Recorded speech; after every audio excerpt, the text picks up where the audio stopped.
So ano ang respeto? Ang respeto ay ang paggana sa pagbibigay ng halaga sa isang tao o bagay, sir. Tama! Ano nga ang iyong pangalan, Iha? Erika, sir.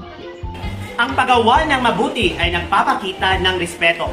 Ngayon, kumuha ng one up crosswise at magbigay ako ng sitwasyon at isulat nyo ang mga tugon nito. Ito ang sitwasyon. Makinig.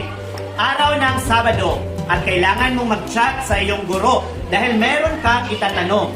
Ano ang sasabihin mo o ang i-chat mo sa iyong teacher? So Andre, basahin mo nga ang iyong sagot. Nag-ask mo about sa assignment, sir. Muna kong ingon, sir, ay, what's up, sir? Sir, unsay gamiton nga band paper? Short or long? Wow! Parang tropa lang. What's up, Andre? Kumusta ang buhay-buhay? Break it down, yo! Break it down, sir! Ay, naku, Andre. Makapangyak! Nagkitaan ni Andre ay... Bale, di Andre, ano di ay, sir? Kahit sa social media, ay dapat nandun pa rin ang salitang respeto. Kung meron kayong i-chat or itatanong sa inyong guro, start with a greetings. Good morning, ma'am. Good morning, sir. Pwedeng magtanong? Yes, sir. Unsay mga question, sir?